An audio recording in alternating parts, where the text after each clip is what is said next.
Hello, everyone, and welcome to the World Creativity and Innovation Week. This is Andrew Weiss, one of the moderators for the week. First, want to thank our sponsors, Haggerty Digital, and also My Creative Art Place for sponsoring this event. For one of our first sessions of today, Thursday, April 15th, we are pleased to announce Neil Brickfield, and I'm going to tell you a little bit about Neil in just a moment. So Neil is actually a good colleague of Holly Haggerty, who's one of the sponsors of the event. And to tell you a little bit about him, he is the executive director of the Pinellas Sheriff's Police Activities League. Neil oversees day-to-day operations in one of the toughest, most neglected neighborhoods in Pinellas County. PAL, Police Activities League, provides academic mentoring, leadership, and sports programs to give young people positive activities. In his session, Neil will talk about the creative and innovative ways he and his team have improved the lives of the youth they serve. So without further ado, ladies and gentlemen, Neil Brickfield. Thank you, Andrew. That was wonderful, and welcome everybody. I am thrilled to be here as part of an innovation and creativity week on Leonardo da Vinci's birthday. I will tell you that the Police Athletic League, which I'm a part of, was started over 100 years ago in New York City when the police commissioner noticed that neighborhoods that had things for kids to do when they weren't in school had low youth crime rates. And neighborhoods that had nothing for kids to do when they were out of school had high youth crime rates. Well, it's only been 100 years and that hasn't changed. So I work in a neighborhood called Lealman. It's part of Pinellas County, which is in Tampa Bay. And as Andrew said, it would be the toughest, most neglected neighborhood in the Tampa Bay area. So if you were looking for high school dropouts, high illiteracy rates, high poverty, high youth crime, everything that you would want to be low being high, it would be in the community I serve. And one of the problems with this community was, although it was big, it was sizable, there weren't a lot of nonprofit human service agencies there. So not only were there challenges for the people living there, there weren't a lot of solutions readily available. So just like 100 years ago with the police commissioner, where neighborhoods with nothing for young people to do had high crime rates, this was a neighborhood with nothing for young people to do. So PAL set up a program there. And when I came in, it wasn't a bad program. The former executive director had retired and it had gone about a year without a leader and it was drifting. And I came in and I decided that we could do better for this kids in the neighborhood than we were had done in the past. So one of the first things I did, and you should know I was actually had a former life as an elected official. And as an elected official, this is one of the areas that in the county that I oversaw, but I had never really been there. Probably like most of you, when you drive somewhere, you take the main roads until you have to get off to visit your friend's house. It's not like you go up and down every street. For the first time in my life, I went up and down every street in this neighborhood. And I will tell you, I was appalled by what I saw. People in my community living in substandard housing and poverty right before our eyes, and we just didn't see it. So one of my strategies was I started giving everybody I knew who I thought could help us a tour of the neighborhood, because I knew when they left, they would have the same reaction I was.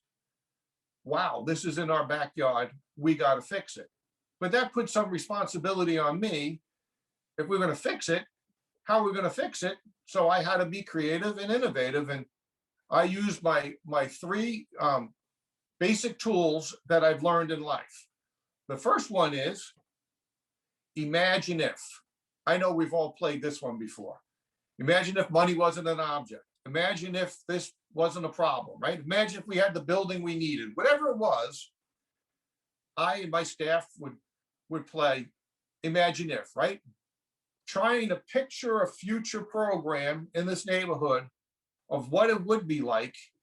And then the second one was a continuum, right? So if the challenge was, I have a hungry child, what it really was is, on this end, we have no food.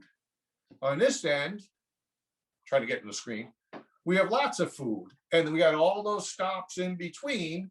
So we would list them out, right? All the different things we could do, or partners we could find, or people we could get to help, and list them all out. So no food on one end, all the food a child wanted on the other end, everything in between. And then we did that multiple times with multiple challenges, and we create a list of possibilities. And then once you have your list of possibilities, right, these are the things we're looking for to create the program we want. Then my tools allow me to start saying, now who can help with each one of these, and how can we begin to create the PAL that we want? So I like to tell you that I'm this genius and I'm this great innovator and creativity. And the truth is, I'm a great imitator. So I like history, and I like to read biographies. And I like, when I do things, I need a model, a chart, a graph, or a picture. If you put one of those in front of me, then I can react and start saying, oh, this is how we can solve this problem, or begin to address this problem. So one of my great inspirations is Steve Jobs. And if you think about it, Steve Jobs revolutionized the telephone, or the cell phone industry, right? We now walk around with a phone. Some of you are too young to remember this. He stood up years ago and said, a stylus will no longer be this little plastic thing you carry around in a sleeve in your phone. A stylus will now be your finger. And people were astonished, right? That you could use your phone with the finger. That was a major innovation. And not all innovations have to be that major. So Steve Jobs recreated the phone. He recreated the camera. And I'm willing to bet almost none of you own an actual camera anymore. Why would you? Your phone is a great camera, and it's functional and easy to use. And the third thing he recreated was music. So I listen to Spotify all the time. It's very rare that I listen to the radio. I listen to the songs I want, when I want, wherever I want, right in my phone, right? So in one 6-inch rectangle, he recreated 3 industries. And I don't know if you know this or not, but his mode of operation was create a list of possibilities. That's what he works on. So when he passed, he had some innovations that he was waiting for the technology to catch up to produce what he envisioned, because it wasn't there yet. So how do I take something like that and apply it to my situation? So we were in an old public works yard, right? Where the place where the county used to park the dump trucks and backhoes and heavy road work equipment. And it was vacated, and we moved in, and we were going to offer after school programs for kindergartners all the way up through high schoolers at this facility, a facility that clearly wasn't built for that. And some of the things that we saw when we were imagining that we needed was, one, food. It was amazing. We would get snacks sometimes, or fruit or vegetables or anything like that. How our kids would just absolutely demolish it, like they were ravaged in hunger. It wasn't like they didn't go to school. School serves you lunch, so right, but they seemed to be hungry all the time. And I was talking to a local pastor, and he said, that's funny. I have some people at my church that love to cook. And we started this program where they were going to cook every day, and then we were going to drive our kids from our site to the church to eat. A disaster. Every time we put the kids in the van, a parent would show up. We'd have to turn the van around, and it was a disaster. And then we rethought it, and it turned into, we're going to cook for you, and we're going to deliver trays of food for you every day. That was great. And it was amazing.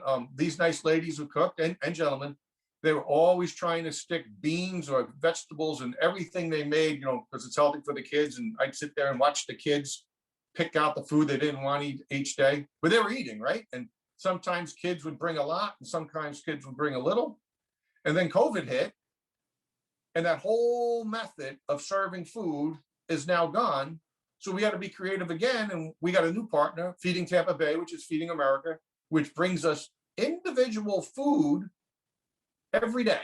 So every kid gets their own tray with a wrapping on it, and they can eat them there. They can bring them home. If we got extras, they go home with the family.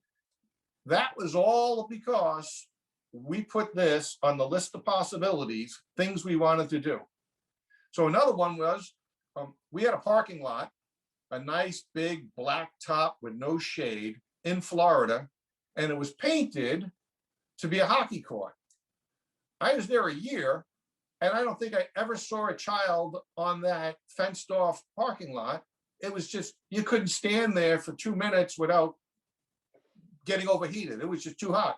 When you looked across it, it looked almost like when you see on TV an airplane taking off, and you see the heat waves in the air. It was almost like that. So about twice a year, I take the full staff around our whole facility. It's about 2 acres. And we play the Imagine If game.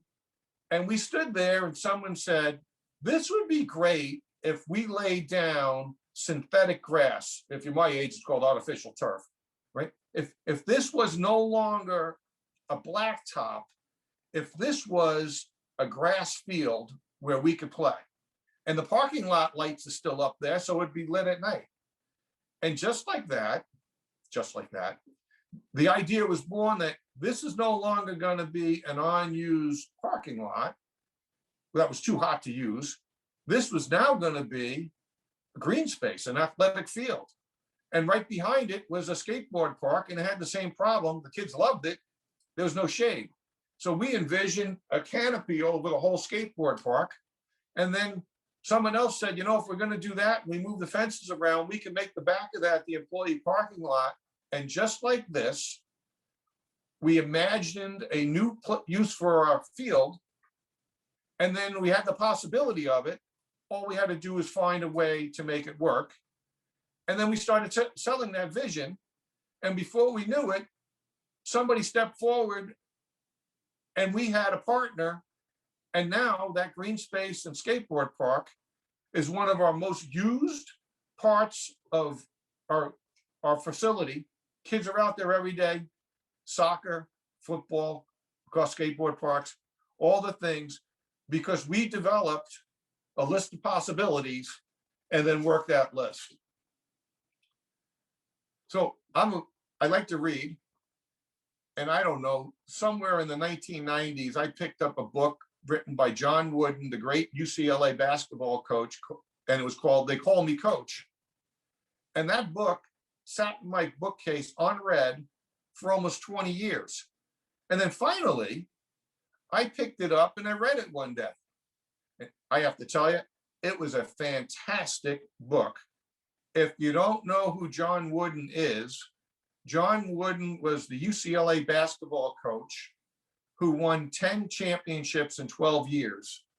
But what most struck me was how he would analyze things and make small changes. So in John Wooden's case, he had some pretty good teams. He had teams that even made it to the finals, but he never won the championship. And his way of operating was, I had 2 hours a day for my team to practice.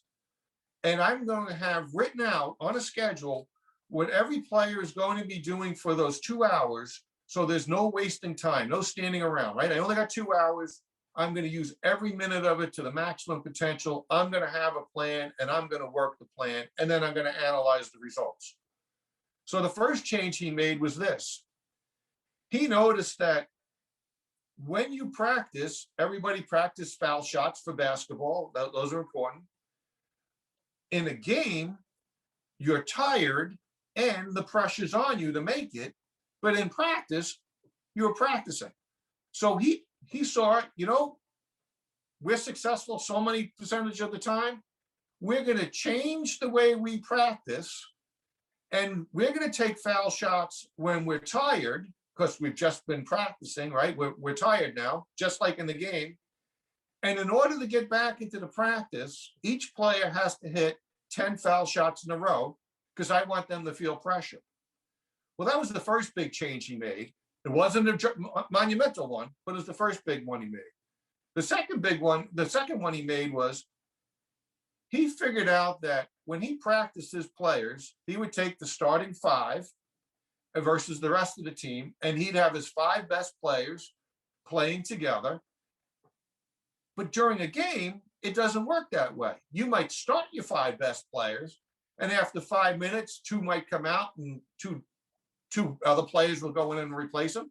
So instead of just practicing with his 5 best players, he designed a system where the 8 or 9 players most likely to play together in any game practice together. So the 3 first string players knew what it was like to practice with the 2 second string players, and then they had better chemistry, right? They gelled. It wasn't foreign to them. Those are not 2 revolutionary innovations. Those are kind of small. After he made those 2 changes, that's when his great success came, and he won 10 championships in 12 years. I took away from that you should analyze things and look for small changes you can make that have long-lasting results. So I'd like to tell you a few of them that I made. In our facility, as I said, it's an old public works yard. It has a alleyway between the 2 buildings that's covered.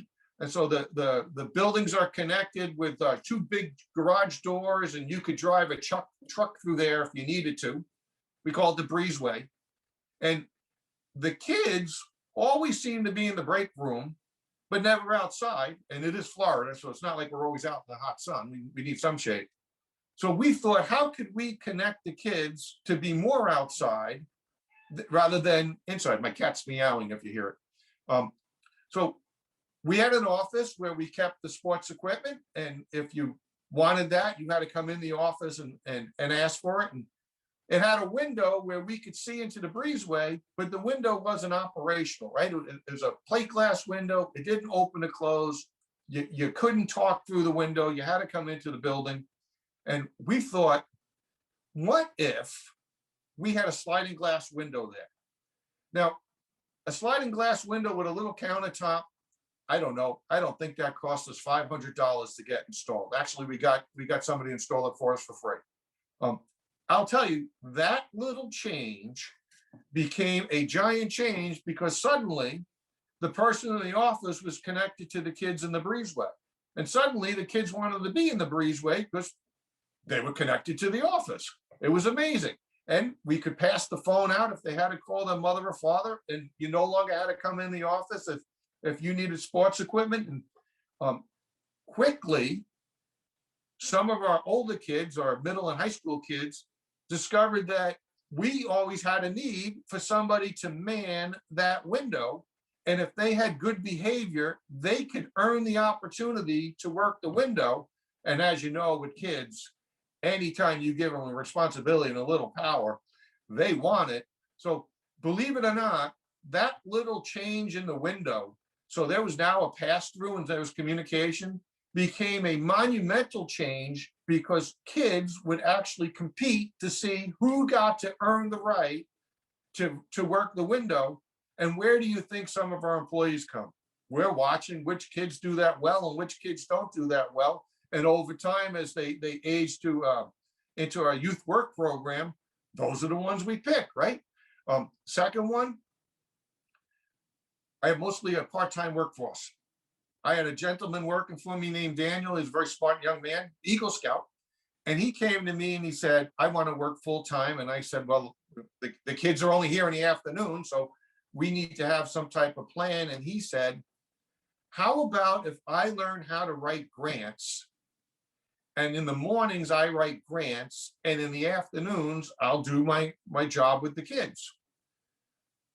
That didn't seem like that big a change. And I was thinking, well, if he brings a little money in, it will pay for itself. Our grants department has brought in a couple of $100,000 over the past 5 years, because we're steady at that. That was really a small change, right? That was going from 5 hours a day to 8 hours a day with a new emphasis on it. It taught me that small change has played big, big dividends. And then the last one I'll point out is this.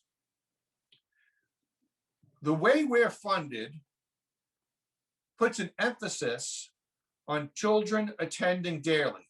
And it doesn't matter if it's PAL or the YMCA or Boys and Girls Clubs, those are the big three national operators. What works is if a child comes to an after-school program every day, this is what's going to happen. They're going to get something to eat. They're going to get a snack. We solve that. They're going to get somebody asking them about their day and somebody making sure that some or all of their homework is done before they do anything else. And the truth is, if you do your homework every day, you're going to do pretty good in school, right? It's been proven over and over and over again. In our situation, we have some middle school kids that don't get out of school till 4:30 in the afternoon. By the time they get to our facility, and we send passenger vans to pick them up, by the time they get to our facility, well, it's 10 to 5. They eat a snack, right? We want to have a healthy snack. We worked hard to get that food, and we want them to have a little downtime. They've been in school all day. Well, by the time they do that, their mom's there. It's almost time to go home. So they're not getting the full PAL experience, and it's not their fault. They're just arriving late and their day's short.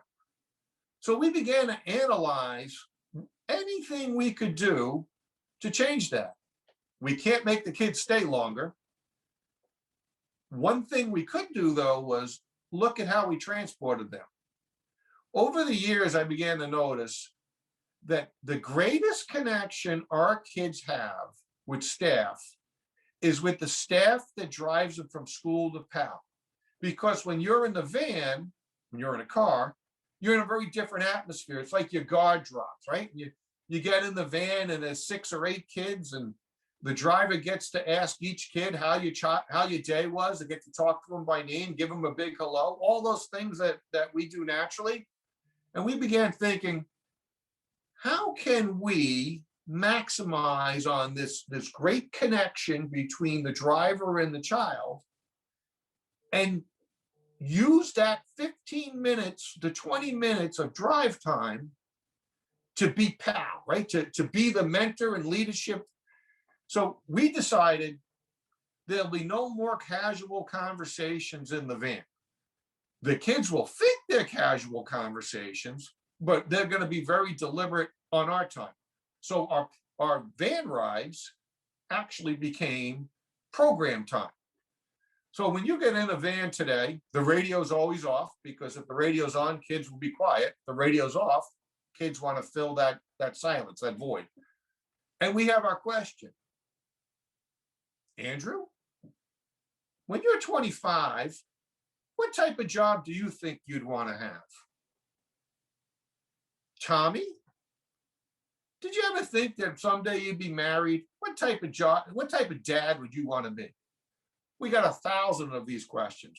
And what we're really doing is a guided conversation, right? So the driver is actually making sure that every child in the van gets their moment to talk about what their answer is to the question, and they're thinking about the possibility. So the whole ride, and I love it because the kids don't even realize it's happening half the time, is very much an intentional guided conversation, because we wanted to make sure, although we only had these kids for a portion of our operating hours, that they were getting the full benefit that we could deliver on our programming and to further our mission, which is improving the lives and being a positive influence on young children. So that was all from John Wooden. We analyzed and we made a small change. The window, the gentleman working 3 more hours a day for grants, and changing our conversations in the vans from a free conversation to a guided conversation without the kids even understanding that we are doing programming. And then the next one is this. we've all just witnessed this. In the last year with COVID, we have watched some of the greatest innovations in probably in our history, right? There isn't a grocery store that operates the same. Instacart is everywhere.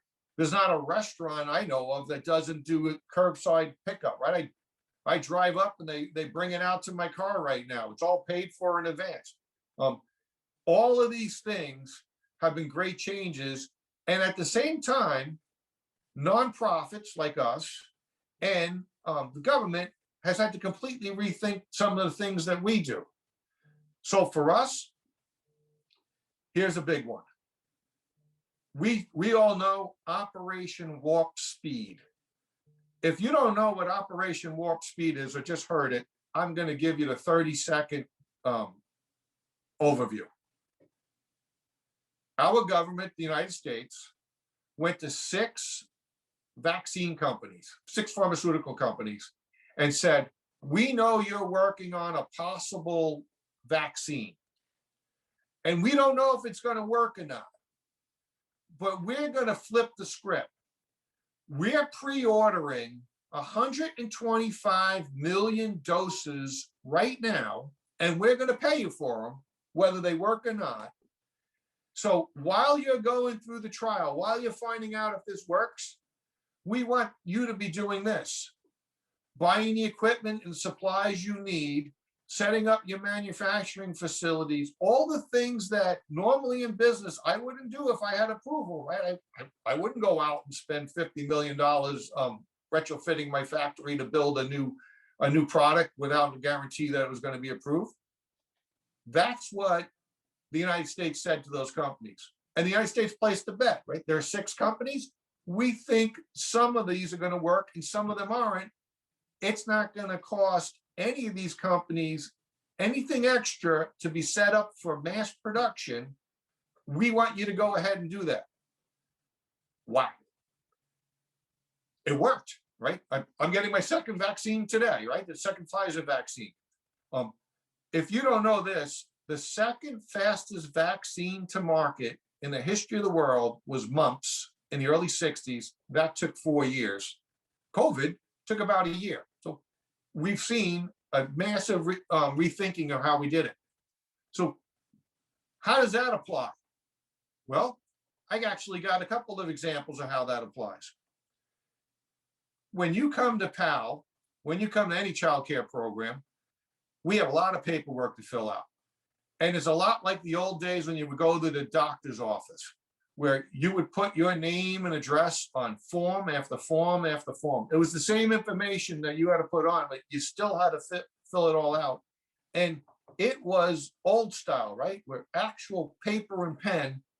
And it would take, to enroll one child, about an hour of the parent and staff's time. And then, because we're licensed facilities, we would get graded by licensing and our funders on how accurate our files were. So not only would we have to get mom, and it's almost always mom, right? Not only would we have to get them to fill the files out correctly, we would also have to grade them and then chase down these parents to make sure that anything that was missed or wasn't right was done, because we were going to get graded on the accuracy of our forms. As you can imagine, this took a tremendous amount of time. And we started saying, how can we rethink this process, right? It's the same for everyone. It stinks for everyone. What can we do? And one of my employees said, I found a software company that makes online forms called JotForm. And JotForm's not a sponsor or anything like that. I will just tell you that JotForm allowed us to reconfigure our forms electronically. So now that a parent comes in, and we'll even supply the computer for them to sit there and type it in. You type in your child's name one time, your address one time, your phone number one time, and all the forms that need to be filled out are automatically populated. And even better than that, because it won't let you submit until all the information is accurate, when we print out a hard copy, because we still need a hard copy, we have one complete 100% compliant hard copy, which goes right into the child's file, right? The whole hour of processing and then chasing people around and making sure it's accurate and doing our own internal audits, all of that went from a major time waster or time consumer to a pretty routine operation where we love it, obviously, the parents love it, and the funders and the licensing, they flat out tell us, I love it, right? It's not chicken scratch. Everything's legible. Everything's written out. It's easy to read. It's all there. It's done. The other thing we thought was this. We had an obstacle because, as I said, we're an old public works facility and we have a covered basketball court. And our covered basketball court used to be where they parked the dump trucks. So it's a building on 3 sides and 1 side open air. And the way the topography, the way the earth was where we're at, every time it rained, and it rains from May to October every day in Florida, every time it rained, the water would naturally roll onto the basketball court. So every time it rained, we couldn't use the basketball court, or we'd have to get out there with some kids and try to sweep the water off, and then we'd have to blow dry it. And it was making the basketball court functionally inoperative for almost half the year. Well, how do we fix that? Well, obviously we can't change the curvature of the earth as much as we like to try, right? And then we were looking at, could we get pumps, right? Or wet dry vacs? What could we do to improve that? And finally, we thought maybe we'll build a berm, right? So the water can't get over and that was an obstacle because then we'd have to step over it all the time. And then rethinking our obstacles, we thought, instead of going up to stop the water coming in, suppose we went down. Suppose we built a trench. And that's what we did. So we got the county to partner with us to build a 6-inch deep trench with a small curvature. The tops are probably 2 inches higher than the bottom, and then the trench is below it, right? So as the water naturally comes towards the basketball court, it all gets caught in that trench. I know that's not a big deal, but it has made our basketball court usable 365 days a year. And more importantly, that it taught us all the lesson of the obstacle is one thing. If you think about it long enough and hard enough and think about how to rethink that obstacle, just like the forms and enrollment, these problems can fade on you. And then I like to talk about this one because this one I learned the hard way, and I learned it more and more, and I find it extremely useful. So Dwight D. Eisenhower was the commanding general in World War II, and he led the invasion of D-Day and freed the continent of Europe, and then went on to become president of the United States, an extremely successful one. When I read a biography about him, I was struck how he talked about when he had obstacles. My natural inclination when I need to make a change is to narrow in, right? To get right to the heart of that problem. What is that problem? What possibility can I do to change it? What tools can I use? And he was just the opposite. When he had a problem, he tried to make it bigger. So we talked about food, right? The problem one day is I had a child that was hungry. And then he would blow it up and say, no, you have children in your program that are hungry, right? Or I have a child that's hungry today. He'd say, no, you have children in your program that are hungry today. Or you have children in your program that are hungry every day. Or you have children who live with families that are also hungry, right? So now the problem is getting bigger and bigger and bigger. Well, in some ways, the bigger you make a problem, the easier it is to solve, because there are more resources sometimes to solve big problems than there are little problems. So I'll give you a few examples of that. I told you I work in a tough neighborhood. This is a neighborhood with enough prostitution and enough drug dealers. And if you don't know, in a poor neighborhood, if you can't pay your rent, you just cook meth. The meth dealer pays your rent for you. So There's that whole ecosystem there. When you have enough of that going on in the neighborhood, you would never send your children out trick-or-treating because you don't know whose door they're knocking on and it's too dangerous. So one of the first things we did was we said, this is a problem. Our kids and pals don't have a place to trick-or-treat. And then I started making it bigger. Actually, nobody in this neighborhood has a place to trick-or-treat. And it's not just my problem, it's lots of people's problem. So we started a Halloween trick-or-treat and kind of like a trunk-or-treat, right? So everybody comes into the facility. And we said, we're gonna make this not a trick-or-treat, a giant community event. So we went out and got lots of partners. And if you don't know the term food desert, a food desert's when you have a tough neighborhood that doesn't have a grocery store or fresh food source within a mile. The neighborhood I work in is a classic food desert. It's also a classic human service or social service desert. There's just not a lot of providers that are based in this neighborhood. So we use that as an opportunity. So they want to get in, social service providers, they want to get in and service these people. That's their mission. We wanted to have a big community event.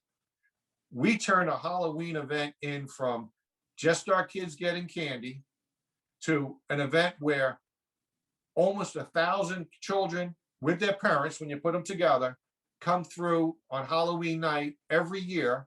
And in the beginning, we advertised it. And of course, we thought nobody would show up. And now we don't even have to advertise it. The people are lined up to come in, and the vendors, our social service providers, are also lined up. So there's a classic example of taking something small and the problem that was small and turning it into a big challenge and easy to fix. And just so you know, the thing we did with Halloween, we turned around and did it with our back to school event, which there were no back to school events. So here we have young people who are living in a tough neighborhood, who don't have access to all the same things that middle class or wealthier parents have, going off to school, which is critical, right? If you got an education, you can change your life in our world. And they might not have all the supplies they want. So we saw that as a big community problem. And we created a back to school event, which again serves about, last year we gave away 1,000 backpacks. But it wasn't just that. So you come in and you see the vendors, and we partner with an eye care company that does free eye screenings. And any kid that needs eyeglasses, they get into that pipeline and they take care of. And then we have water slides, and it's Florida, so there's no pool in my neighborhood, but we got those 2 giant water slides and we put them out, and those kids get to be dragged off the water slide at the end of the day. And we get the Moose Club and the Elks Club to come out and cook for us.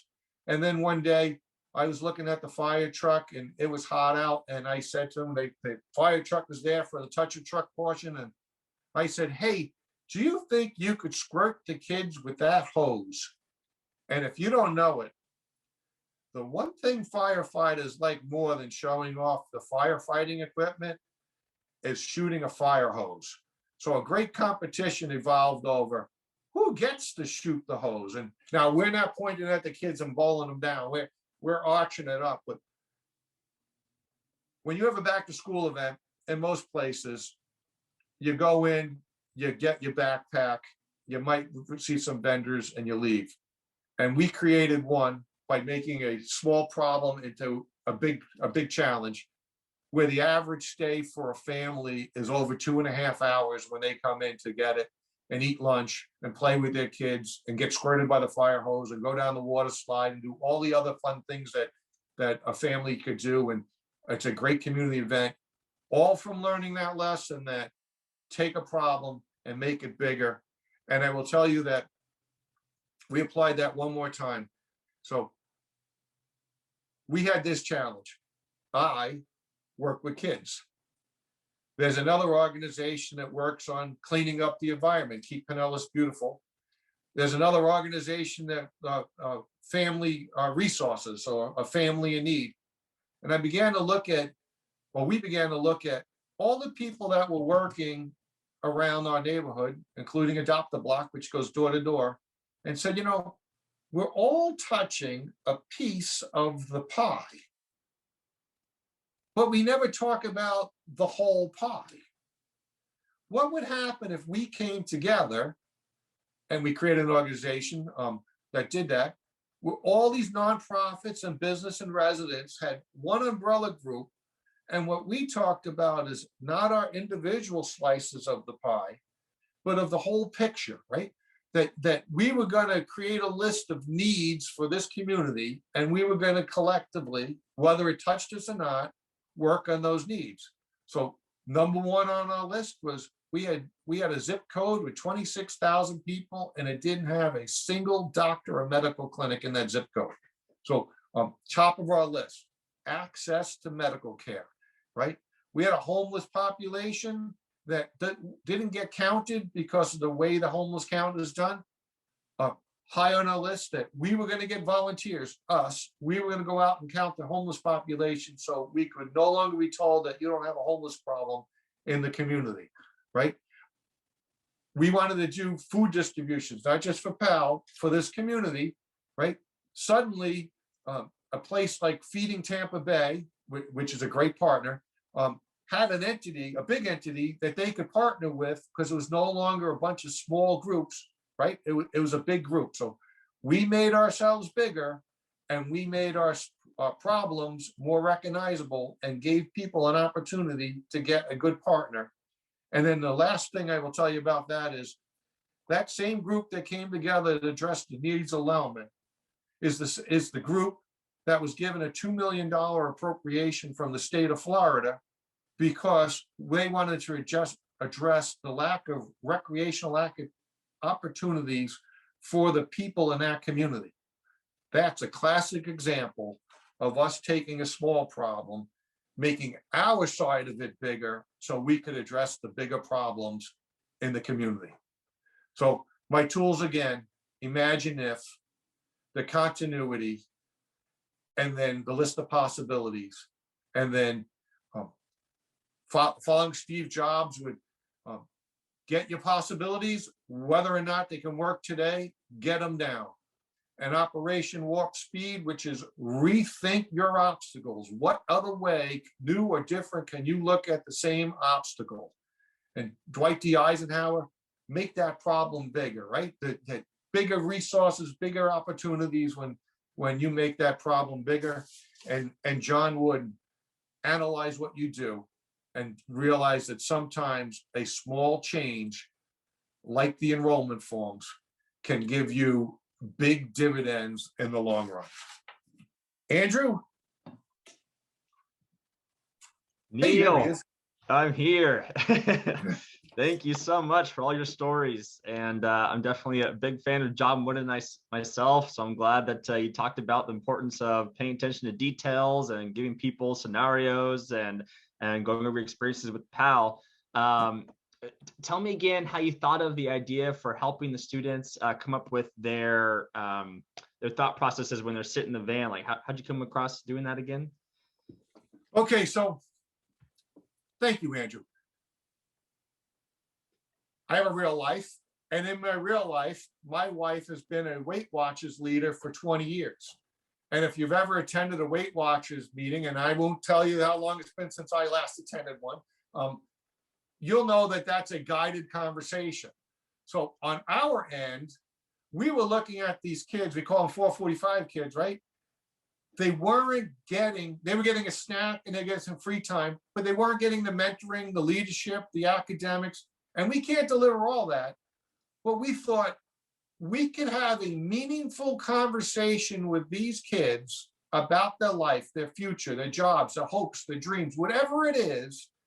And we can train people so we're organized, and we'll be taking downtime, it was essentially check time, and turning it into programming and productive time.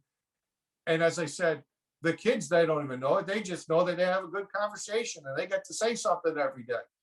You know, I can always tell when there was a fight at school because that's the number one topic when the kids arrive, right? These two kids had a fight.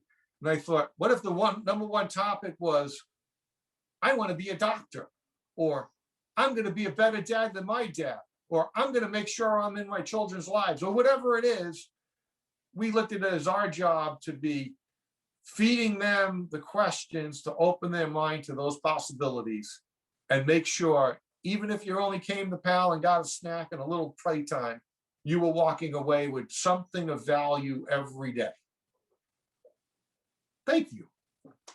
I love that. Yeah, no, that's so true. Just I also have experience working with kids. I was telling you I had experience working with PAL. I used to run summer camps, and it is very true that you got to have the kids be doing something all the time, or it's such a crazy stat that otherwise they're just literally going to cause trouble and they're just going to and get attention somehow. And so I love that example you use. And tell me again, what is your personal favorite thing about working with PAL, and why you so passionate about it? I'm passionate about it because when I told you I drove around that neighborhood, I got to see things that I never saw before. And I thought, why should a kid who grows up in one neighborhood have different opportunities in life than a kid that grows up in another neighborhood? And I certainly can't solve those problems. Some of those are way bigger than Eisenhower can help me with. But I could make sure that any child in my program had access to the same opportunities that other kids would. And I told you I used to be in politics, so you don't get in politics without knowing lots of people. So I have lots of connections. So why should a young person be denied the opportunity to go to college because they live in this zip code, and then 2 zip codes over, there's no such denial, right? So that's got my passion. I love that. And I see we have here Dakota, Dylan, Gary, Keely, and Patsy. If you have any questions for Neil, definitely put it in the chat, either in the Zoom chat or the Zoom Q&A or the Whova chat or Whova Q&A. If you're on your mobile phone, basically you just turn your phone sideways to type in Zoom, or if you're on your computer, just make sure you click on the participant screen and be able to chat in there. We'd love to see if you have any questions for Neil to help answer. And while you are thinking of your questions, we also wanted to know, Neil, what is the greatest challenge in the COVID environment? I have to tell you, this is an unbelievable and interesting time we live in. Our frontline staff, like you would know from summer camp, would be college age kids, pretty much 18 to 25-year-olds. And that's the same labor pool that works in restaurants or works in the mall, right? They're all about that same. I know they tell me the unemployment rate is 5%. We can't find enough qualified people to work for us. And it's not just us, it's all the childcare. And it's not just childcare, it's every restaurant in Tampa Bay or every restaurant in America. If you've been to a mall, I'm amazed at how many stores have one employee in the whole store. Usually you have a minimum of 2, one in the back, one in the front. So finding quality people, getting them motivated that you can make a positive impact on young people's lives every day. You can take what you've learned in your 18 to 23 years and help that next generation coming up. And it's a very rewarding, fun experience. And you get to have weekends and evenings off. So it's a great opportunity, but clearly our number one challenge. Oh, makes sense. And we are coming up on the hour here. Neil, is there anything else that you wanted to talk about that you didn't get a chance to? Oh, I said it all, and I had a great time doing it, and I'm grateful for this opportunity. I'm grateful for the chance I got to learn a little bit more about Leonardo da Vinci, a name I knew, and now I know a lot more. I'm proud and excited to be imagining the future, and I hope I gave some people some tools to help and the creativity and innovation they need. And I will leave everybody with this. It seems like it's always somebody else that's more creative. In reality, your ideas are good. Your ideas are really good. You just have to trust them and learn how to implement them, and you'll do awesome in life. And it doesn't have to be big world changes. Even the small ones, like a window, can change the path. Love that. I love that. Well, Neil, thank you again. What is the best way for people to get a hold of you in case they wanted to contact you more?